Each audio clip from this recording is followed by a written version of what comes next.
Hey everyone, and welcome back to my channel. Just a few days ago, I asked you in the community tab on my channel what type of areas or ideas you're struggling with on your island and what type of videos you'd like to see.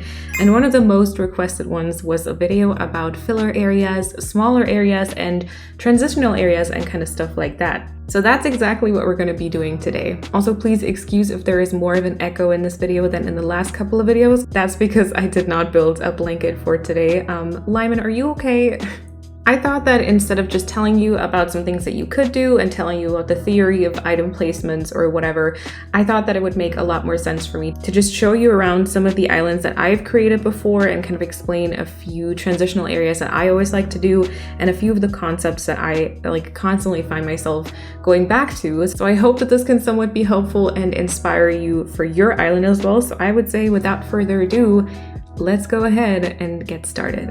The first thing that I want to talk about is literal tiny filler areas, which means just a couple of tiles in between bigger areas or like in a forest or something. Because my favorite way of decorating, you can pretty much see right here, is just with natural items, meaning shrubs, flowers, and weeds, and fencing. I've really grown to love fencing. I feel like if you decorate these couple of spaces, it makes the area look a lot more finished. It ties the entire island together instead of just leaving them open. All of it looks a little bit more busy, but like in a good way, you know? And instead of just trying to fill this area up with different items, it also causes way less lag. And obviously, if you go into an area like this, knowing you're just gonna put some shrubs and flowers and weeds and whatever kind of color combination you want, it's also, and this is in no way, shape, or form something bad, it's a little bit easier to decorate than trying to find things to put here, you know? Like this little area just between the farmer's market and a bridge that leads into the next area just has flowers, you know, but it still kind of works. Hello, Flurry. I've also used this type of decorating in forest areas, or I've made little areas along a cliffside. This is also my no terraforming island, so there's a lot of spaces that I just had to work with, and fitting in shrubs and flowers and stuff like that was always really, really handy. Plus, with all the different fencing options, not only the new fences that they introduced with the 2.0, but also the different fence customizations, you can literally change this up so much. As you can see on this island, I really used a bunch of the stone fencing. I've really grown to love it because it's visually a very different color to all of the green or like the flowers that I'm using. So I really like breaking it up like that. But you can also always choose a few different fence colors and fence customizations to really break this apart. And it really is just one of my favorite ways to decorate filler areas. Also, you can kind of see I've used some pumpkins in this little area, just some white pumpkins.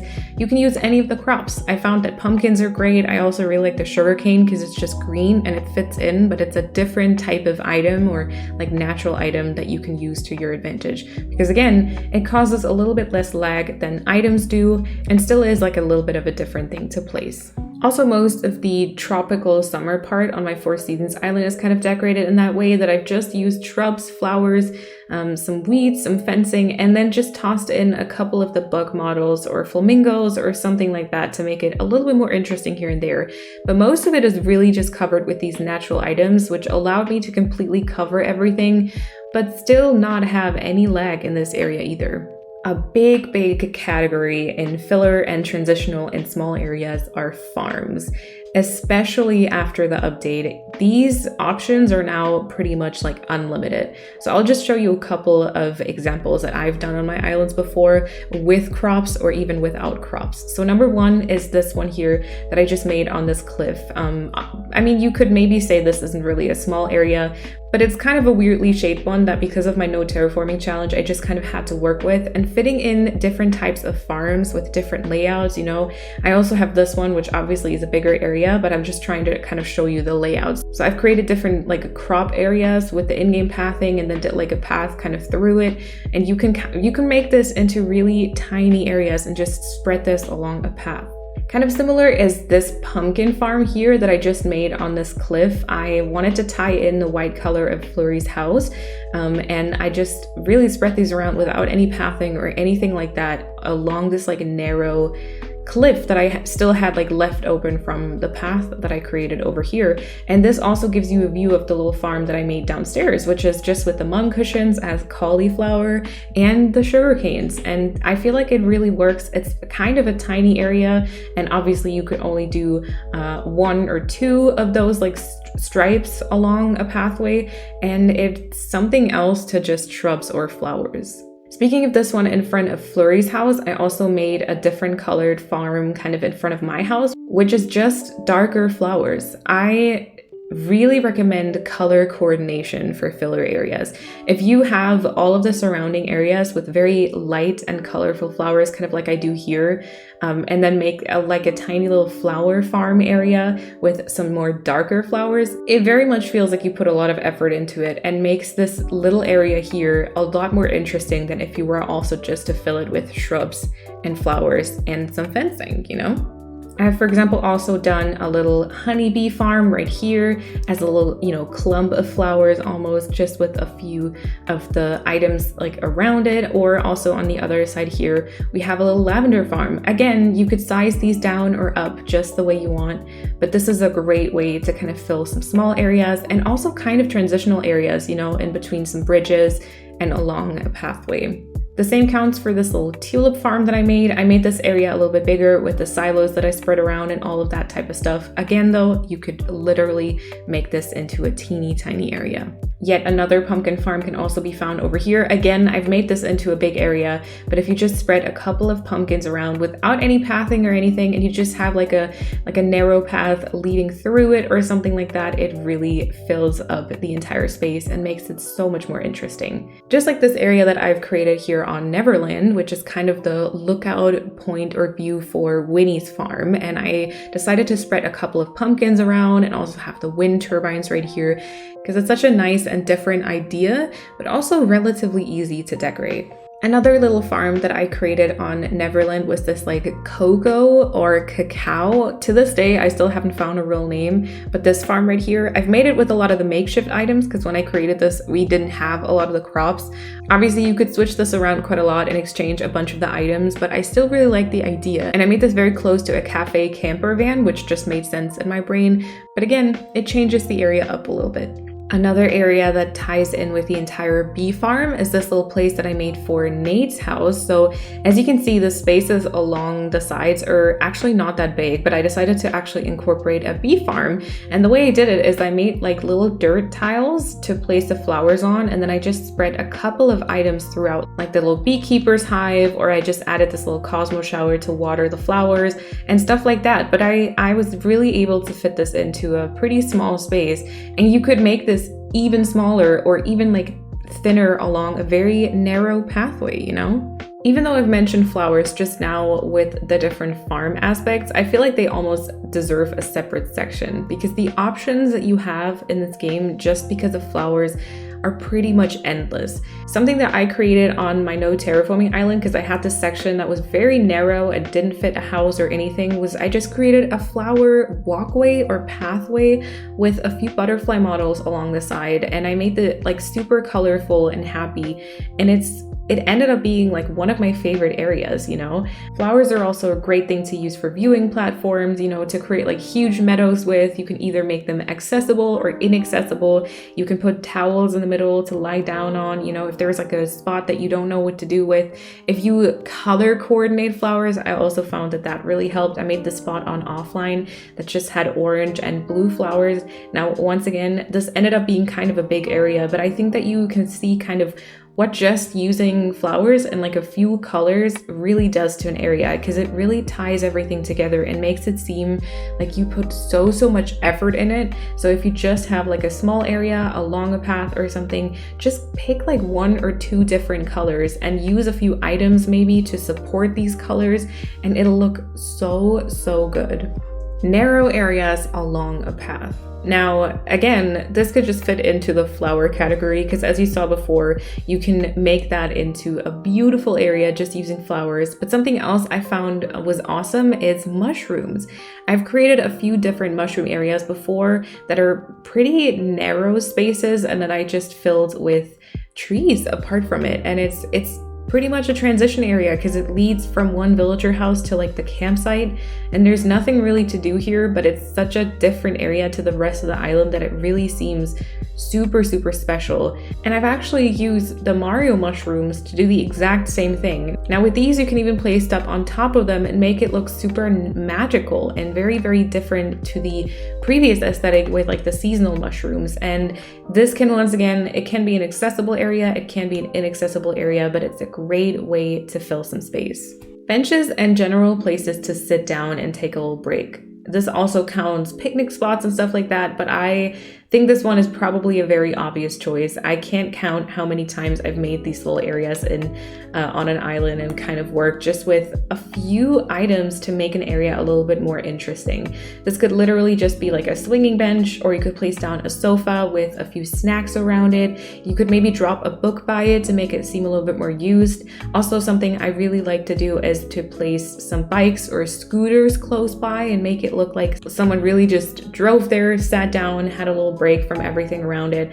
There's so many different options for you here. You know, put down a little picnic spot, just put a couple of coats on the floor and plop down something to eat, or put down a little sofa and a table and something to snack on. There are so many different options with this one, and you can put it somewhere in the middle of a forest, or you can put it somewhere by a pond, and so on. The options for this are endless. Ducks and bunnies. Interesting category, but trust me, I love this. Whenever I like create a little pond, I like to spread a bunch of ducks around it. I've done this a lot of different times. I've done this on my winter island. I've done this on my no terraforming island. Plop a couple of ducks down in an area with some water, for example, and fill the rest with shrubs and flowers. It'll make it very cute. And you could even drop the bean tossing kit around it, and people will have some fun tossing the beans to the ducks.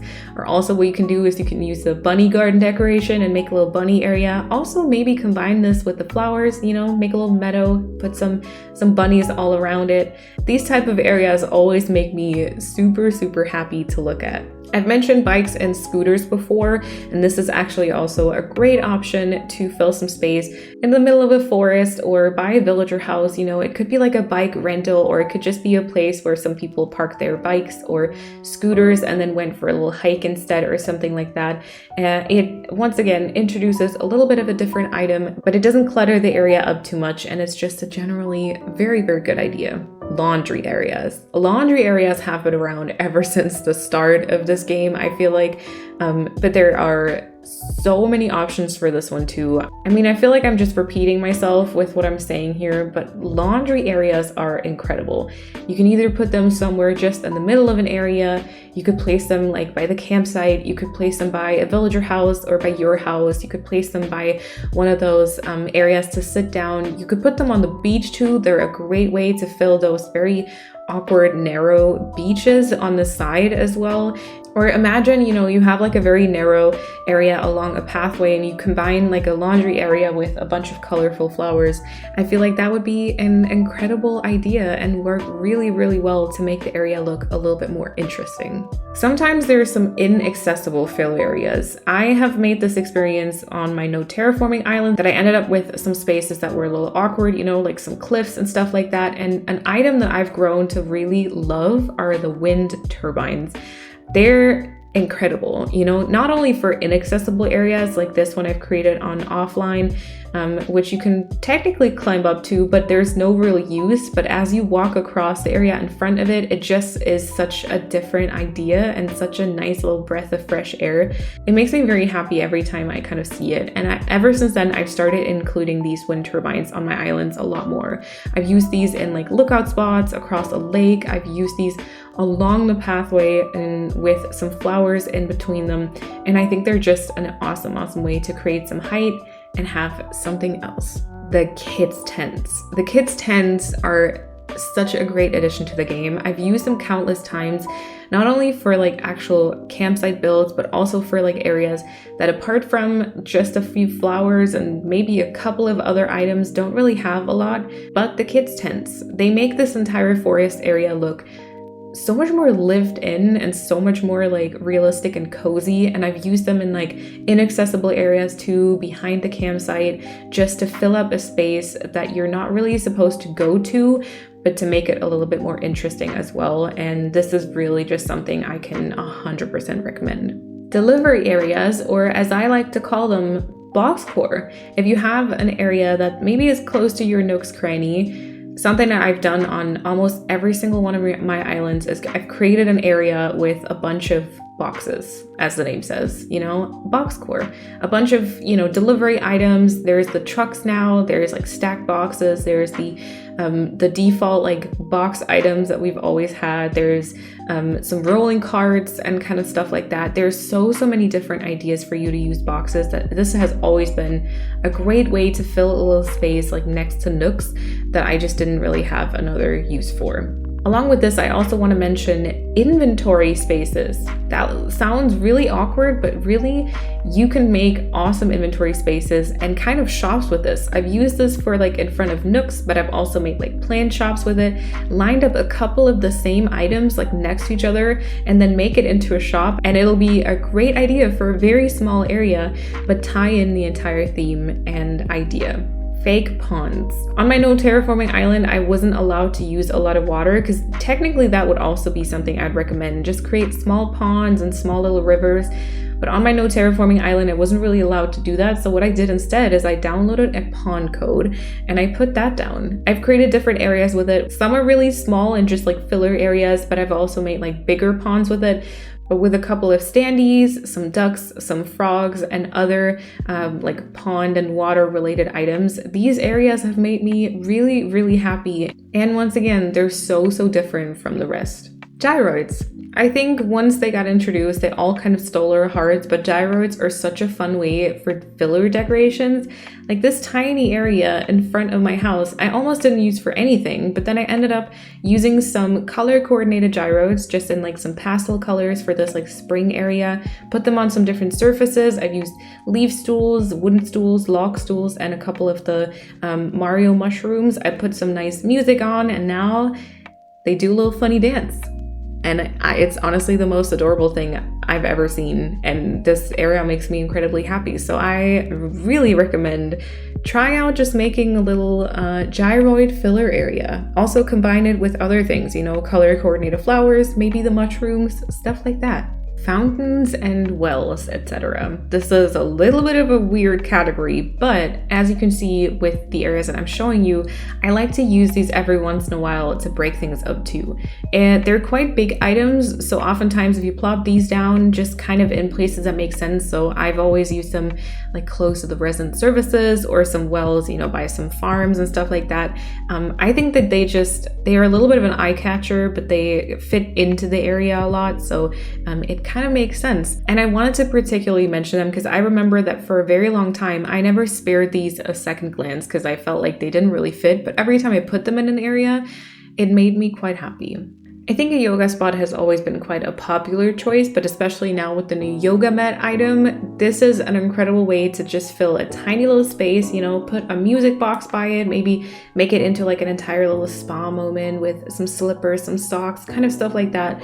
And this will be an amazing idea that you can fit into your aesthetic with different patterns and all of the different like trees and stuff around it. And this is also a great idea for your beaches. And that concludes the list of filler and transitional areas that I've done on some of my islands before. I'm sure that there is many more ideas out there, so I would be definitely open to doing a second part to this sometime in the future. But I do hope that this inspired some of you and that you found some ideas for your island and can adapt some of these ideas for your aesthetic. If you enjoyed the video, make sure to give it a thumbs up and also subscribe if you want to see more content like this. And then I hope you have an awesome time until I see you in the next video. Bye everyone!